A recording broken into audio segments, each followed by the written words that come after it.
Bonjour à tous et bienvenue pour une nouvelle émission de Retour en salle.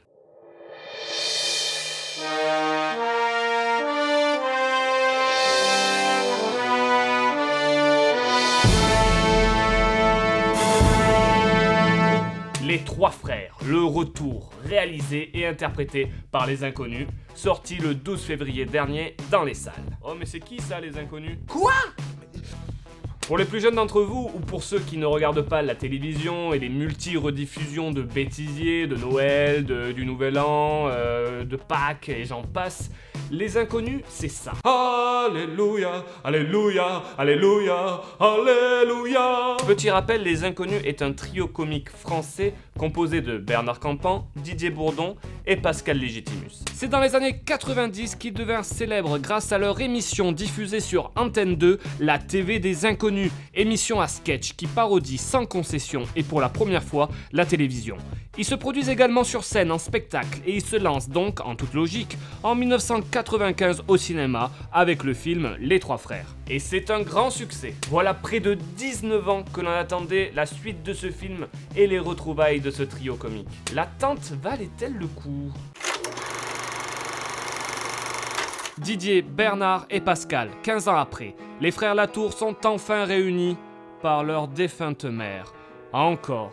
Et pas question d'héritage cette fois-ci, ils doivent recouvrir la dette de leur mère, un remboursement d'une avance sur un album jamais enregistré. Seulement voilà, Bernard, Didier et Pascal sont en quasi-faillite professionnelle. L'un est comédien raté, le deuxième se dit professeur de philo alors qu'il vend des sextoys, et le dernier joue les gigolos au crochet d'une richissime retraitée. La situation semble compliquée, surtout que l'entente entre les trois demi-frères n'est pas au beau fixe.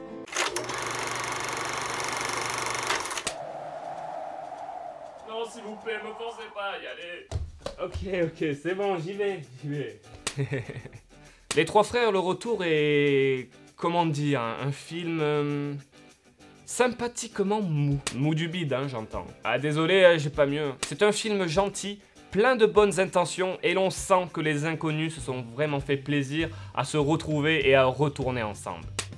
Voilà, c'est tout. On coupe là. Non, vous vous rendez pas compte, je peux pas dire du mal des Inconnus, c'est pas possible. Non mais dis-moi pourquoi ils ont fait ce film, pourquoi? Mais surtout pour faire ce... Non mais sans déconner, pourquoi ils ont fait une suite? Je comprends pas. Bon allez. Allez, courage, reprends-toi, courage. Allez, on y retourne, hein.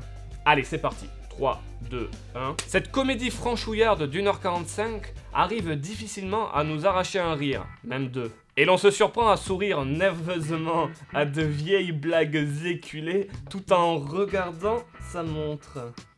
C'est pas encore fini? Le souci principal est là, c'est qu'il n'y a rien de neuf par rapport au premier opus, et les gags ont un goût de déjà vu et l'on se retrouve avec des scènes quasi identiques au premier. Certains diront hommage, d'autres clin d'œil. Je pense notamment à la scène où Bernard Campan et Didier Bourdon prennent des substances illicites, et toutes les petites références aussi aux sketchs des Inconnus, comme Marie-Thérèse ou Gendarmerie nationale, les jeux télé ou encore les multi-travestissements de Bernard Campan. Mais tout est ici repris sans l'aspect corrosif que pouvaient avoir les sketchs de l'époque ou le film Les Trois Frères qui, pour l'avoir revu récemment, est bien plus moderne dans son propos et plus drôle que celui-ci. La nostalgie aidant, c'est avec indulgence et une certaine forme de pitié que l'on en vienne à se dire que sans être une réussite, ce film n'est pas le fiasco annoncé.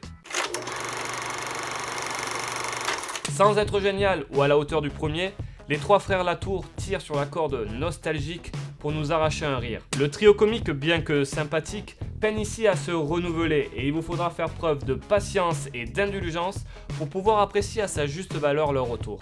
Sinon vous pouvez toujours revoir leur sketch en DVD, c'est encore mieux. Alléluia.